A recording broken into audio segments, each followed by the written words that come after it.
Video के अंदर मैं आपको एक कंपैरिजन करके दिखाने वाला हूं लैंड का और म्यूचुअल फंड का, किसके अंदर हमें ज्यादा रिटर्न मिलने वाले हैं। लाइव एग्जांपल मैं आपको बताऊंगा जिसमें 15 साल बाद क्या रिटर्न हमको देखने को मिलने वाला है, क्या चीज हमको बाई करना चाहिए। ठीक है, हमारा एंड ऑफ द गोल क्या है, ज्यादा रिटर्न हमें किस में मिले, चाहे हमें लैंड में मिले या हमें म्यूचुअल फंड में मिले, इट डजंट मैटर। सबसे पहले तो ये जानने से पहले क्या बाई करना चाहिए, उससे पहले आपको एक गोल सेट करना है कि हम किस रीजन की वजह से यहाँ पे इन्वेस्टमेंट कर रहे हैं, जैसे कि शादी के फंड के लिए, या हम एजुकेशन फंड के लिए कर रहे हैं, या पेंशन के लिए कर रहे हैं, या पैसिव इनकम के लिए कर रहे हैं।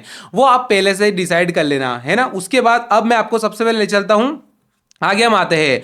आगे आने के बाद अभी हम देख लेते हैं कि सबसे पहले हम देखते हैं यहाँ पे, ठीक है, ये इस पे हम क्लिक करते हैं। पुरानी जनरेशन क्या बोलती है, आपको पता है पुरानी जनरेशन जितनी भी है वो बोलती है कि जमीन बाई करो, क्योंकि जमीन क्या है, सोना है, इसकी वैल्यू हमेशा एप्रिशिएट होती है, डेप्रिशिएट इसकी नहीं होती है कभी भी। आपने जरूर से सुना होगा, ऑब्वियसली बात है, एप्रिशिएट ही होती है इसकी। और दूसरे अभी जो यहाँ पे नई जनरेशन है, ठीक है, जेन जी है जो यहाँ पे अभी कर रहे हैं, जो कि एसआईपी इन सिस्टमेटिक इन्वेस्टमेंट प्लान जो कि हम म्यूचुअल फंड के अंदर करते हैं, इसके अंदर क्या काम करता है, कंपाउंडिंग काम करता है, ब्याज के ऊपर ब्याज, ब्याज के ऊपर ब्याज, जिसे आठवां अजूबा भी बोला करते हैं।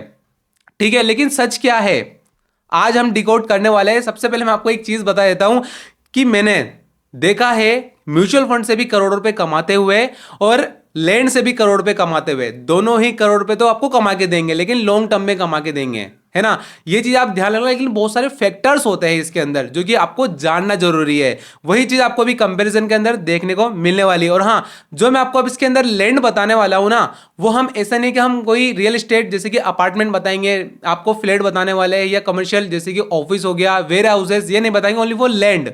ठीक है, जो हम लैंड लेंगे ना, प्लॉट, उसके बारे में हम डिस्कस करने वाले। पहले मैं आपको यहाँ पे क्लियर कर देता हूं। चलिए अब आगे बढ़ते हैं, अब रियल एग्जांपल के थ्रू हम समझते हैं। सबसे पहले यहां हम देख लेते हैं 2010 की बात कर लेते हैं। जैसे कि दो दोस्त है, दो रास्ते हैं, दोनों को अलग अलग इन्वेस्टमेंट करना है। जैसे कि यहाँ पे रमेश है, सबसे पहले रमेश इसने क्या किया है, 10 लाख रुपए का प्लॉट इसने बाई कर लिया। इसने क्या किया, सेफ खेला है, इसने रिस्क बिल्कुल भी नहीं लिया है।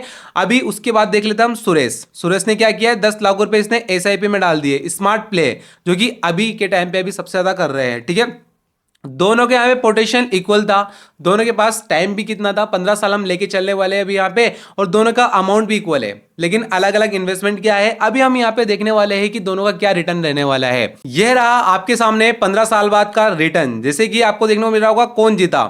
सबसे पहले बात कर लेते हैं सुरेश की। इसने एसआईपी किया था, एसआईपी करने के बाद इसके पास कितना हुआ, 55 लाख रुपए इसको मिल चुके हैं। आपको पता है एसआईपी में यहाँ पे कंपाउंडिंग काम करते, जो कि सातवां अजूबा है, ब्याज के ऊपर ब्याज, तो ऑब्वियसली बात है 55 लाख रुपए तो मिलना तय है। उसके बाद बात कर लेते हैं रमेश के बारे में, जिसने प्लॉट लिया था, उसकी वैल्यू यहाँ पे कितनी है, 45 लाख रुपए है। मतलब इसकी जो है यहाँ पे सुरेश की है 10 लाख रुपए। ठीक है, 10 लाख रुपए इसके पास ज्यादा है, तो यहाँ पे आपके सामने कौन जीता, आपके सामने कौन जीता, यहाँ पे ये जीत चुका है सुरेश, क्योंकि यहाँ पे इसने क्या कमाया है, एक्स्ट्रा 10 लाख रुपए कमा लिए हैं। लेकिन रुक जाओ, अभी अभी पेपर में कौन जीता है, यहाँ पे सुरेश जीत चुका है, लेकिन कहानी कुछ और ही बोलती है। अभी आपको ध्यान से सुनना है कौन जीता है। सबसे पहले मैं आपको एक बता देता हूं, जो कि लैंड है। ठीक है, लैंड जो होता है ना, वो एप्रिशिएट कितने से होता है, 8 से 10% के हिसाब से एप्रिशिएट होता है। और जो अपनी एसआईपी है, ठीक है, एसआईपी कितने से एप्रिशिएट होती है, 12% से ये एप्रिशिएट होती है। हमेशा ये याद रखना, इसके अंदर कंपाउंडिंग काम करती है। अगर नॉर्मल रहे, ठीक है, इसके अंदर डेवलपमेंट हो गया अच्छा सा, जैसे कोई यूनिवर्सिटी आ गई, मॉल आ गया, या बड़े बड़े प्रोजेक्ट वहां पे बढ़ गए, तो ये जो 8 से 10% है ना, ये 20% भी जा सकता है, या इससे भी कहीं ज्यादा जा सकता है, डिपेंड करता है डेवलपमेंट के ऊपर। लेकिन इसमें तो कंपाउंडिंग काम करती ही है, 12% तो इसमें एसआईपी में तो मिलना तय है, जो कि CAGR है। अब हम आगे बढ़ते हैं, आगे बढ़ने के बाद अब हम देख लेते हैं सीक्रेट क्या हो रहा है यहाँ पे, लेवरेजिंग का। लेवरेज मतलब क्या होता है, किसी भी चीज को प्रॉपर तरीके से यूटिलाइज करना। अब हम देख लेते हैं रमेश, जिसने प्लॉट बाई किया था, उसने क्या किया, LAP ले लिया, लोन अगेंस्ट प्रॉपर्टी। कैसे लिया मैं आपको समझाता हूं। जैसे कि जब उसके यहाँ पे 5 साल 10 साल हो गए थे, ठीक है, प्रॉपर्टी यहाँ पे 10 लाख रुपए की उसने ली थी, 10 लाख के बाद उसकी 15-20 लाख रुपए हो गई थी। ठीक है, कुछ सालों बाद ही हो गई थी। उसने क्या किया, एक और प्लॉट ले लिया, जैसे कि 25 लाख रुपए हो गई थी, तो उसने 25 लाख का मतलब उसको ऑब्वियसली बात है 80% उसको लोन मिल जाएगा। बैंक के पास गया था वो, बैंक ने ऑब्वियसली बात है उनको आराम से 20 लाख रुपए का एक और प्लॉट दे दिया, मतलब एक और लोन दे दिया। वो उसकी ईएमआई पेमेंट करता रहेगा, तो इसकी वैल्यू ऑब्वियसली बात है 45 लाख रुपए हो गई थी। ठीक है, 45 लाख रुपए उसकी हो गई थी। लेकिन उसके बाद उसने एक और प्लॉट जो लिया ना, वो यहाँ पे 40 लाख, ठीक है 40 लाख का हो गया था, या मान लीजिए यहाँ पे 45 लाख रुपए का हो गया था वो। ठीक है, 45 लाख रुपए का हो गया, तो अगर टोटल आप करोगे ना तो 85 लाख से लेके यहाँ पे 1 CR तक उसका हो रहा था। अबे आप देख लीजिए, रमेश की जो वैल्यू एक्चुअल 1 CR प्लस चली गई थी, क्योंकि उसके पास 2 प्लॉट हो गए थे। अब उसने क्या किया, एसआईपी पे ही भरोसा रखा और उसके बाद उसने कुछ नहीं किया। अब लेसन क्या है, जमीन सिर्फ एसेट नहीं है, लोन लेने की एक टूल है। इससे आप दूसरा भी लोन ले सकते हो, है ना। क्योंकि आप लोगे, जैसे कि मान लीजिए उसने लोन लिया, ठीक है उसने लोन लिया, अभी हम इसको हटाते हैं, उसने लोन ले लिया कितना, ठीक है 25 लाख का लोन ले लिया, जो कि यहाँ पे 9% पे उस पर ऑब्वियसली मिल जाएगा आराम से। और इसकी वैल्यू कितनी बढ़ रही है, 15% के आसपास इसकी बढ़ रही है आराम से। तो आप ऐसे भी ले सकते हो, लोन अगेंस्ट प्रॉपर्टी, एलएपी, इसको आराम से आप ले सकते हो, ये भी एक बहुत अच्छा तरीका है। उसके पास 2 प्लॉट हो गए क्योंकि उसने लेवरेजिंग कर ली। अब मैं आपको एक और चीज समझा देता हूं, जो कि होने वाली लोकेशन वाइज। अगर आप लैंड लेते हो, लोकेशन वाइज क्या होता है कि वहां पे जहां पे आपने लैंड ले रखा है, वहां पे बड़े बड़े मॉल आ गए, ठीक है डी मार्ट आ गया, बड़ी बड़ी चीजें आएगी, वहां पे यूनिवर्सिटी आ गई, वहां पे कोई कॉलेजेस आ गए, सब कुछ आ गया। तो वहां पे जो आपकी ना 10 लाख रुपए की वैल्यू है, 5 साल बाद 50 लाख भी जा सकती है। मतलब आपको 5 गुना, 5x आपको रिटर्न मिल सकता है। लेकिन ये कुछ चांसेस में होता है, ऐसा नहीं है हर किसी में होता है। अगर हम एसआईपी पे देखें, ठीक है, तो यहाँ पे 12% के आसपास हमको इसके अंदर रिटर्न देखने को मिलता है। और अगर हम देखें रूल ऑफ 72, ठीक है क्या बोलता है ना, 72 से आप डिवाइडेड बाई कर लीजिए, तो यार 6 साल के आसपास हो रहा है, 6 साल में आपका पैसा डबल हो रहा है। और किसी केस में तो आपका प्रॉपर्टी का पैसा बहुत ज्यादा मल्टीप्लाई हो जाता है ना। क्योंकि मैंने भी यहाँ पे प्रॉपर्टी ली है, मेरे भी यहाँ पे काफी, मतलब डबल तो नहीं हुआ, 50% ग्रो हो गया 1-2 साल में ही, है ना। इतना अच्छा इसके अंदर रिटर्न देखने को आपको मिलता है। लेकिन कुछ चांसेस में होता है, कुछ चांसेस में नहीं होता है। तो चलिए अब हम थोड़ा आगे बढ़ते हैं, अब हम थोड़ा देख लेते हैं माइंड का खेल। इसमें क्या होता है, जैसे कि आपने एसआईपी करवा रखी है, एसआईपी आप मोबाइल पे करवाते हो, ऑब्वियसली बात है ये रेड हो रही है, कभी यहाँ पे ग्रीन हो रही है, तो क्या होता है, पैनिक हो जाते हैं हम। पैनिक होने के बाद क्या करते हैं, उसको हम सेल कर देते हैं। सेल होने से क्या होता है, जो कंपाउंडिंग है ना वो रुक जाती है बीच में। कंपाउंडिंग क्या बोलती है, कंसिस्टेंसी।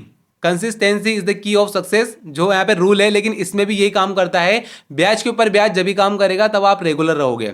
मैंने भी 1-2 बार एसआईपी की है, मेरी भी यहाँ पे ब्रेकडाउन हो चुकी है। लेकिन मैंने जब लैंड लिया था, है ना, मेरी ईएमआई चल रही थी यार, वहां तो क्या होता है कि मजबूरी होती है देना, बैंक से ऑटोमेटिक पैसा कटता ही रहेगा, आप चाहो या नहीं चाहो, ये मजबूरी वाला काम हो जाता है ना। ये इच्छा है जो कि एसआईपी है, और ये मजबूरी है कि भाई देना है, नहीं तो पेनल्टी वगैरह बहुत सारी चीजें लग जाएगी, है ना।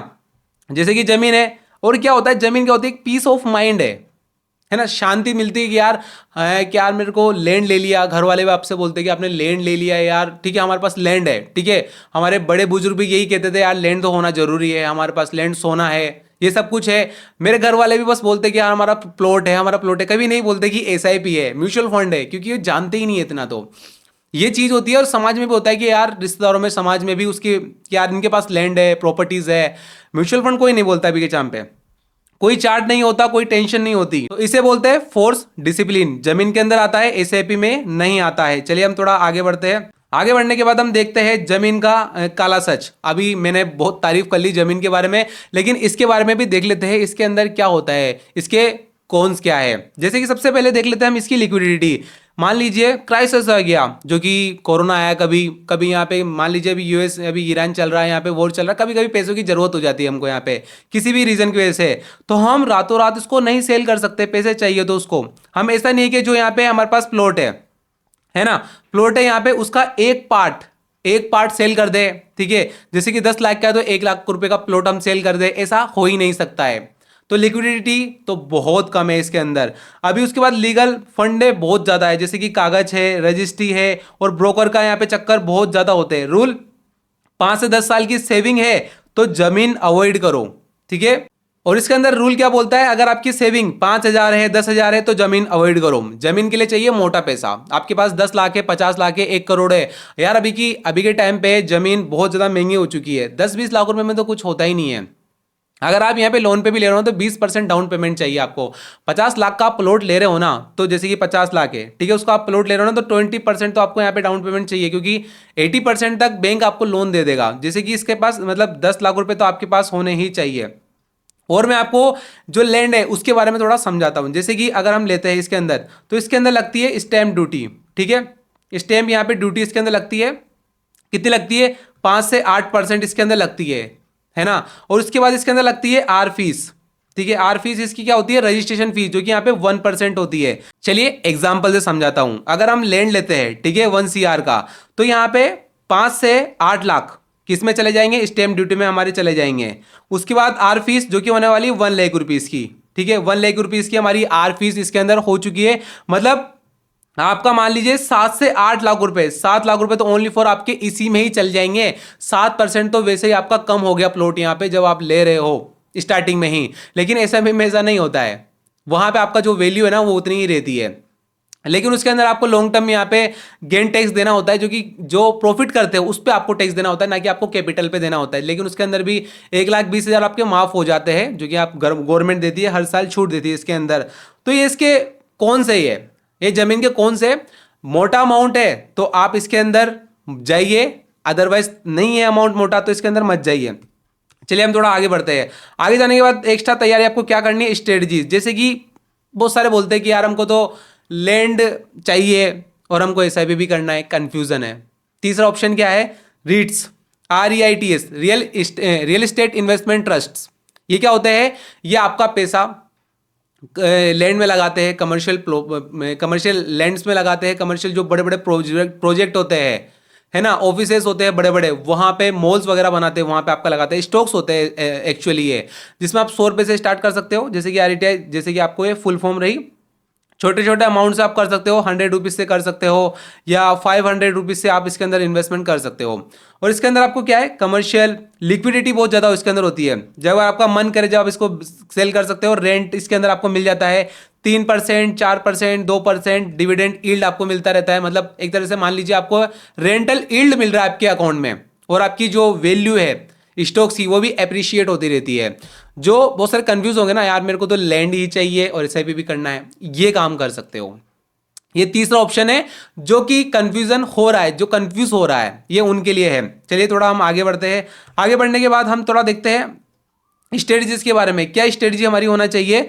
जैसे कि स्टार्ट हमको करना है एसआईपी से, क्योंकि हमारे को चाहिए लिक्विडिटी, एक हमारे को इमरजेंसी फंड चाहिए, लिक्विडिटी चाहिए, क्योंकि वहां से हमारे को कुछ भी हो गया, प्रॉब्लम आ गई, तो हमको कैश की तो जरूरत होती है ना। लैंड में हम कहाँ से लाएंगे पैसा, हमारा पैसा तो वहां पे इतना बड़ा अमाउंट चल गया तो वो तो लॉक हो गया ना। ऑब्वियसली बात है, यहाँ पे आपको सबसे पहले एक अच्छा सा कॉर्पस बना लेना धीरे धीरे करके। उसके बाद मिड में हम चलते हैं, स्टार्टिंग मिड में यहाँ पे आपको REITs, real estate investment trust, इसके अंदर आपको कर लेना है पैसा, क्योंकि बहुत सारे बोलते हैं हमको लैंड ही चाहिए, ठीक है, ये आप कर सकते हो। उसके बाद गोल हमारा क्या होना चाहिए, जब हमारा बड़ा कॉर्पस बन जाए तो हमको रियल एस्टेट में ही इन्वेस्ट करना चाहिए, क्योंकि हमारे पास हो गया यहाँ पे 50 लाख हो गया, है ना, 25 लाख हो गया, 1 CR हमारा हो गया। तो जब हमको यहाँ पे लैंड लेना चाहिए, तो इन बातों को आपको ध्यान रखना है।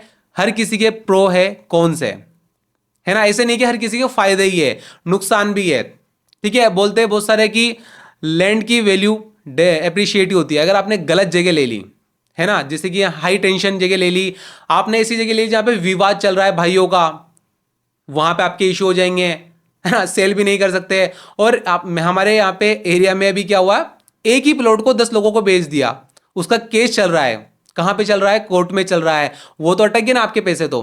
और एक और चीज बताऊं जो कि लैंड की होने वाली है, आप एसआईपी में जाओगे वहां पे एनएवी होता है, नेट एसेट वैल्यू, वहां पे एक्चुअल अमाउंट होता है कि यार इसकी एनएवी, यार 100 रुपए की इसकी एक यूनिट है।